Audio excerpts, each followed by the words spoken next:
Kita lanjut bahas BTT Kaisar Api episode 18. Oke lah, nggak usah banyak mang-ming-mang. Kita langsung masuk aja ke pembahasan.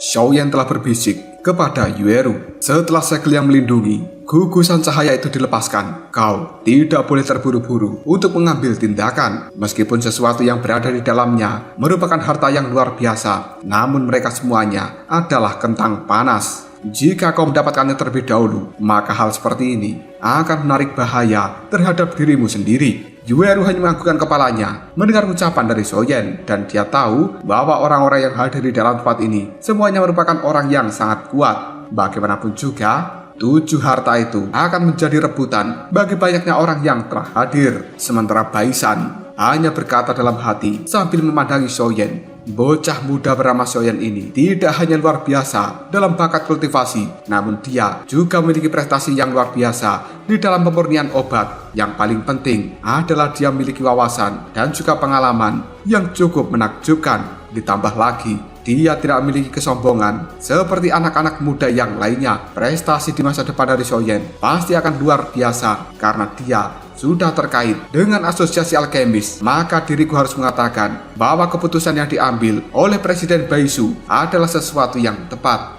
Dia juga telah berpesan padaku untuk menjaga Xiaoyan ketika bertemu di dalam reruntuhan. Dan tidak heran Presiden Baisu akan mengatakan hal seperti itu. Aku merasa bahwa bocah bernama Xiaoyan ini bukanlah bocah biasa, dan dia tidak sesederhana seperti kelihatannya. Bagaimanapun juga di dalam hati dari tetua Baisan merasa cukup takjub dengan seorang Xiaoyan. Tatapan mata dari Wu Huan sekarang juga telah terfokus pada 7 gugusan cahaya yang ada di depan sana. Sementara kelompok dari Feng Yi hanya mengerutkan kening mereka. Bagaimanapun juga, orang yang telah hadir di dalam tempat ini sekitar 500-an, dan harta yang ada di dalam tempat ini hanya 7 buah. Bisa dikatakan, sesuatu seperti ini akan menjadi rebutan dari banyaknya orang yang telah hadir. Detik berikutnya, Raja Naga Emas di dalam cincin Xiaoyan segera berkata, "Xiaoyan, berhati-hatilah. Segelnya akan segera menghilang." Dan Xiaoyan kemudian bertanya, "Guru, apakah kau mengetahui harta apa yang berada di dalam gugusan cahaya tersebut?" Raja Naga Emas hanya menggelengkan kepalanya sambil menjawab, "Aku sendiri juga tidak mengetahui, dan aku juga tidak terlalu banyak tahu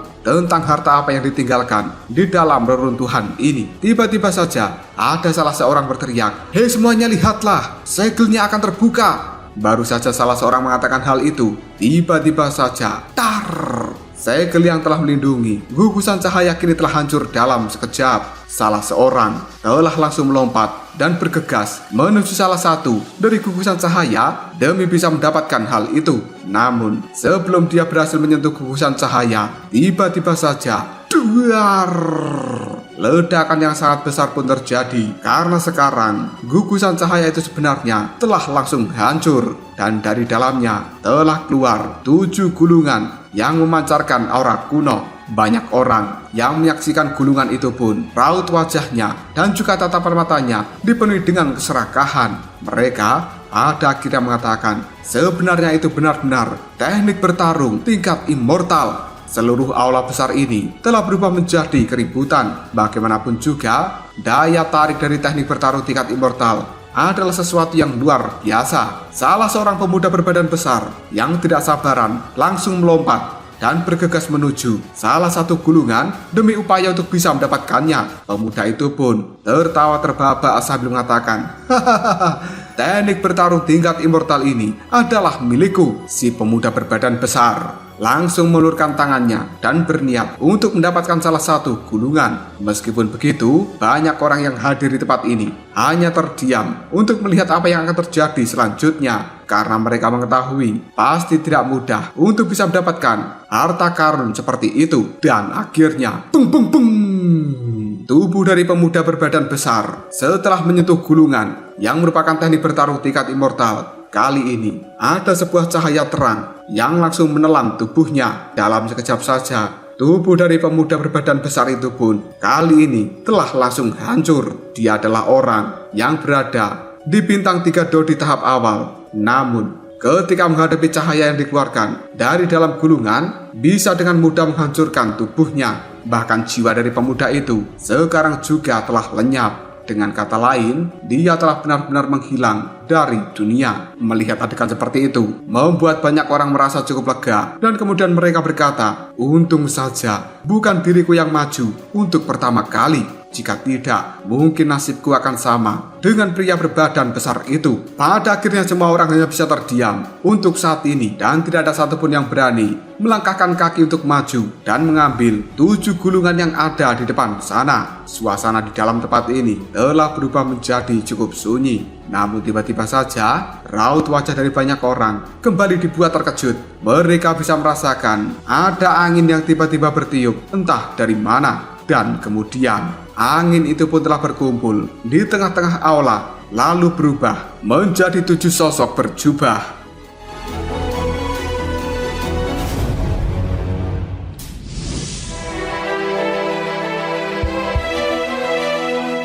Melihat hal seperti ini, pandangan mata dari banyak orang benar-benar cukup ketakutan. Kemudian tatapan mata mereka melihat pada tempat di mana para patung batu sebelumnya berdiri. Karena sebenarnya 7 sosok yang ada di tengah-tengah aula merupakan 7 patung batu yang menjadi penjaga tempat ini. Namun tubuh mereka bukan lagi patung batu, tapi benar-benar terlihat seperti manusia yang masih hidup. Seluruh orang sekarang hanya bisa berkata, sialan, sebenarnya penjaga dari tempat ini benar-benar terbangun. Pandangan mata Soyen melihat ke arah tengah dari 7 sosok tersebut, dan dia merasa bahwa orang yang telah berdiri di tengah ini merupakan pimpinan dari penjaga di dalam tempat ini. Dan Soyen bisa merasakan bahwa kekuatan dari para penjaga telah berada di tahap Dodi yang lebih tinggi dari Soyen. Apalagi para penjaga ini juga memiliki seni bela diri tingkat immortal. Aura dari dalam tubuh mereka adalah sesuatu yang tidak bisa diremehkan. Kemunculan dari 7 penjaga telah membuat suasana di dalam tempat ini berubah menjadi sangat tegang.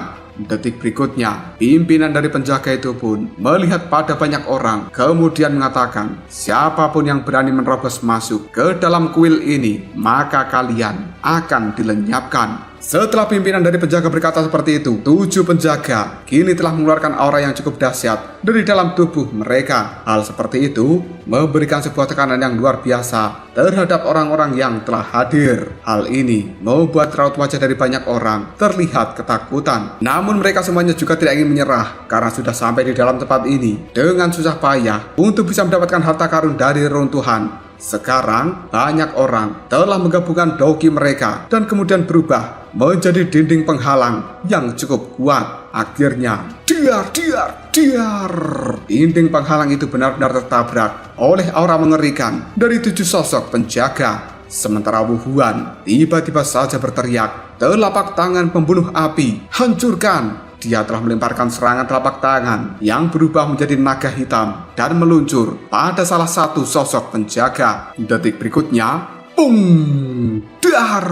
Ledakan yang luar biasa kembali terjadi di dalam tempat ini. Hal itu sampai menimbulkan kepulan debu yang cukup tebal. Namun, setelah debu itu menghilang, banyak orang bisa menyaksikan bahwa sebenarnya serangan kuat dari Wu Huan tidak memberikan dampak apapun pada salah satu penjaga yang telah dia serang. Adegan seperti ini membuat banyak orang hanya bisa terdiam. Bagaimanapun juga mereka mengetahui Wu Huan adalah seorang yang kuat. Namun serangan kekuatan penuh darinya bahkan tidak mampu mengatasi salah satu sosok penjaga. Dengan kata lain, mereka telah menyadari seberapa menakutkan penjaga dari tempat ini. Pandangan mata banyak orang kemudian melihat pada kerangka manusia yang duduk di kursi batu yang hingga detik ini tidak melakukan pergerakan. Ditambah lagi juga ada peti mati yang tampaknya biasa-biasa saja di dekat dari kerangka tersebut. Hal ini membuat banyak orang berpikir, jika sosok penjaganya telah sekuat ini, lalu seberapa mengerikan kekuatan dari kerangka yang ada di depan sana ketika masih hidup. Karena banyak orang telah menebak bahwa sebenarnya kerangka itu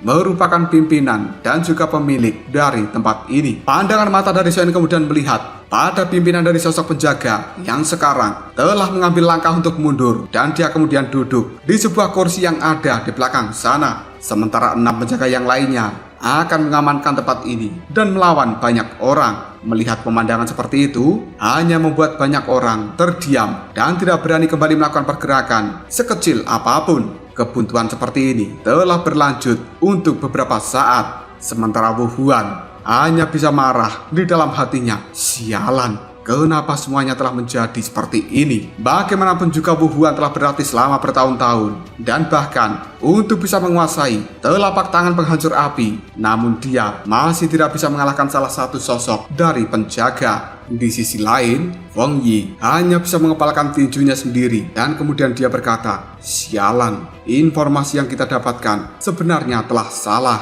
Karena Feng Yi tidak berpikir dan juga tidak mengetahui bahwa sebenarnya di dalam reruntuhan ini masih ada 7 penjaga yang benar-benar kuat. Namun tiba-tiba saja sosok pemuda berpedang yang tidak lain merupakan Wang Song. Dia memancarkan aura yang cukup luar biasa dari dalam tubuhnya. Kemudian berkata, ini adalah sesuatu yang cukup bagus untuk melatih teknik pedangku. Tubuh dari Wang Song berjalan ke depan dan dia berdiri dengan cukup tegak sambil memegang pedang yang ada di tangannya. Hal tersebut telah menarik perhatian dari banyaknya orang yang telah hadir. Mereka merasa Wang Song ini adalah orang yang cukup berani. Bagaimanapun juga, dia merupakan salah satu generasi muda yang cukup kuat dari kota Qingcheng. Pandangan mata Wang Song melihat pada para sosok penjaga. Dia sedikit tersenyum lalu mengatakan, situasi seperti ini jelas merupakan tempat yang cukup tepat untuk mengasah kemampuan pedangku. Jadi bagaimana mungkin aku akan kabur dari dalam tempat ini? Di sisi lain, seorang gadis berambut hijau yang tidak lain merupakan Liu Yin. Dia berbicara pada burung biru yang berada di pundaknya. Xiaohan, bagaimana? Apakah kau takut sekarang? Burung biru itu hanya menggelengkan kepalanya sebagai jawaban bahwa dia tidak takut sama sekali untuk melakukan pertarungan di dalam tempat ini.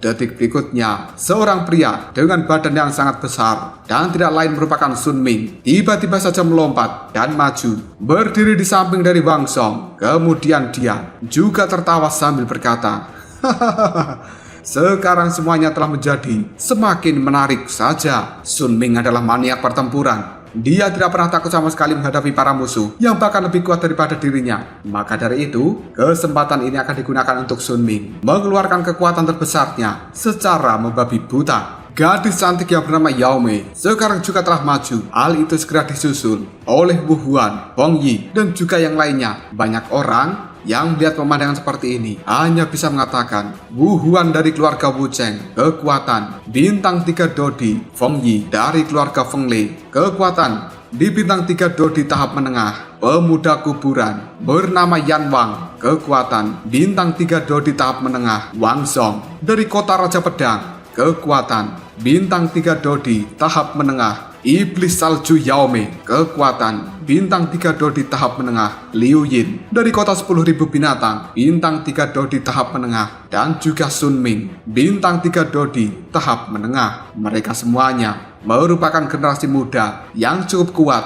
di dalam kota Qingcheng. Zhou Yan ketika melihat ketujuh orang itu telah berkumpul dan juga bersiap untuk melakukan pertarungan dengan 7 penjaga di dalam tempat ini, dirinya langsung melirik pada Yueru sambil mengatakan, Yueru, kau tidak boleh jauh-jauh dariku. Ada banyak bahaya yang tidak terduga di dalam tempat ini dan aku merasa kekuatan dari 7 penjaga bukan sesuatu yang bisa diremehkan. Ucapan dari Zhou Yan itu membuat Yueru hanya bisa menganggukkan kepalanya. Bagaimanapun juga, dia juga seorang Dodi yang cukup berpengalaman. Tetua Baisan juga melihat pada orang-orang dari asosiasi alkemis miliknya. Kemudian mengatakan, jika begitu, mari kita bertaruh. Orang-orang dari asosiasi alkemis semuanya hanya bisa menganggukkan kepalanya setelah mendengarkan ucapan dari Tetua Baisan. Dan kali ini pandangan mata dari banyak orang yang berada di dalam tempat ini telah melihat tajam pada 7 penjaga yang ada di depan sana. Selanjutnya, Wu Huan pun berteriak, 7 putra surga yang diberkati di dalam kota Qingcheng, mari kita satukan kekuatan dan bersama-sama melakukan pertarungan. Serbu! Mereka semuanya pada akhirnya melakukan pergerakan untuk menyerbu pada 7 sosok penjaga di dalam tempat ini. Pimpinan dari penjaga itu hanya bisa tersenyum sambil mengatakan, Sebenarnya aku telah memberikan kalian semuanya kesempatan untuk tetap hidup. Namun kalian tidak menghargai kesempatan yang telah aku berikan. Bukannya pergi, malah dengan berani maju untuk melawan kami. Jika begitu, kita tidak akan segan-segan untuk melenyapkan kalian semua. Pimpinan dari penjaga masih tetap duduk tenang di kursinya, dan kemudian 6 sosok penjaga yang lainnya telah mengeluarkan aura yang luar biasa kuatnya untuk berhadapan dengan banyaknya orang yang telah menyerbu ke arah mereka. 6 penjaga itu sebenarnya telah berada di kekuatan puncak dari bintang 3 Dodi, dan hal seperti ini tidak mudah dikalahkan. Wu Huan kembali berteriak pada semua orang, "Semuanya dengarkan aku, karena kalian semua telah masuk ke tempat ini. Maka keluarkan seluruh teknik bertarung kalian ataupun berbagai harta karun yang telah kalian miliki,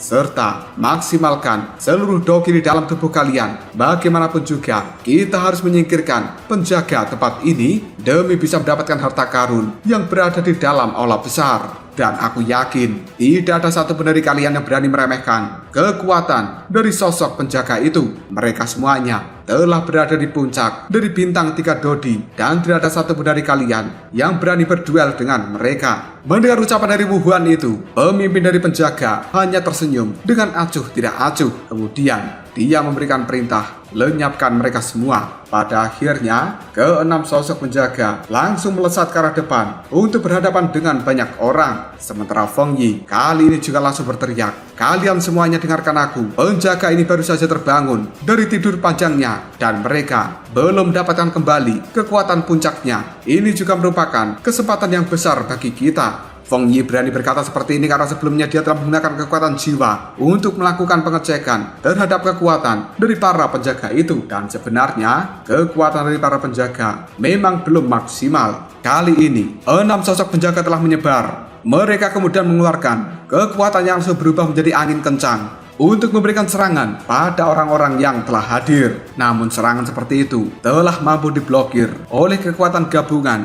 dari orang-orang ini. Wu Huan kemudian berkata, "Sepertinya kita harus berpencar. Satu penjaga akan dilawan 2 orang. Setelah kita berhasil mengalahkannya, maka kita akan membantu yang lain untuk melawan penjaga yang tersisa." Bahkan dengan kekuatannya yang cukup luar biasa, Wu Huan tidak percaya diri untuk berduel dengan salah satu penjaga tersebut. Namun tiba-tiba saja Wang Song menjawab perkataan dari Wu Huan, "Tidak, aku akan mencoba menghadapi penjaga itu sendirian, karena ini adalah sesuatu yang aku butuhkan untuk menguji kekuatan pedangku, dan penjaga itu merupakan target yang cocok." Di sisi lain, Sun Ming juga tertawa sambil mengatakan, "Hahaha, kemungkinan aku juga akan bertarung sendirian melawan salah satu penjaga itu." Aura yang cukup luar biasa sekarang telah dikeluarkan dari dalam tubuh Sun Ming. Dia cukup percaya diri untuk melawan penjaga ini.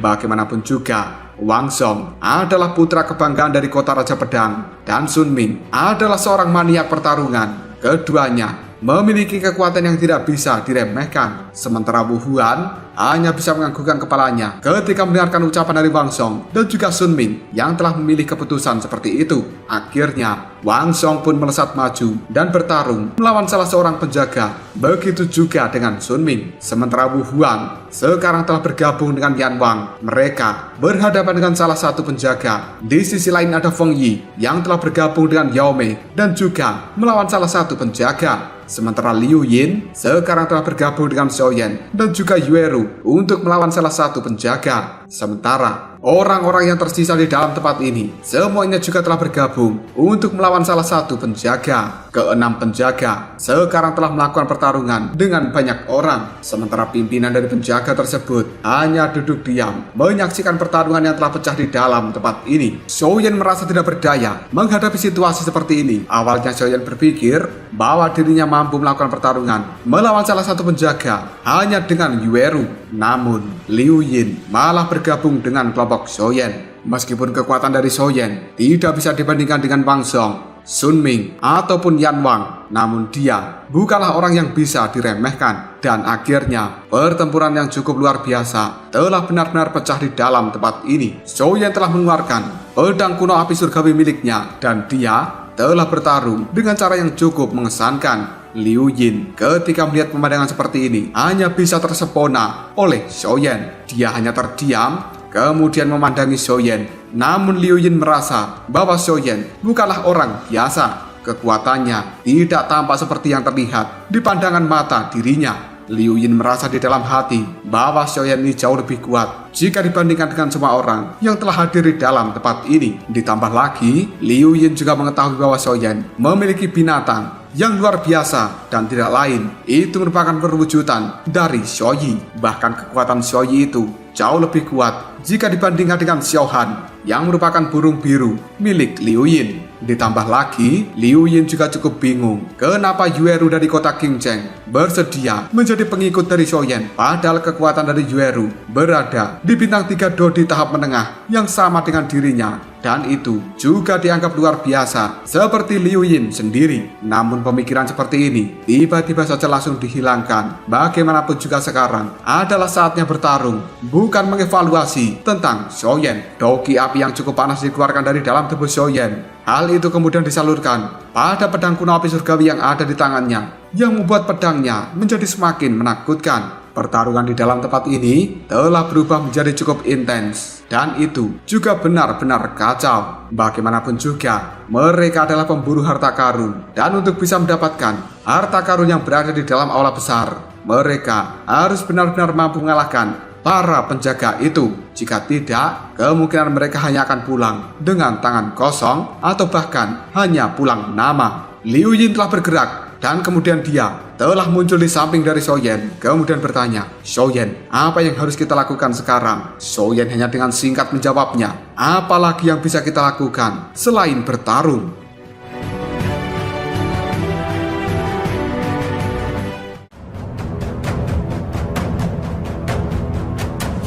Lalu apakah yang akan terjadi selanjutnya? Mungkinkah mereka semuanya berhasil mengalahkan para penjaga yang ada di dalam tempat ini dan kemudian mendapatkan harta dari peninggalan elit Dodi tingkat tinggi? Jika kalian penasaran, tunggu aja jawabannya di next video. Ngobrol sob.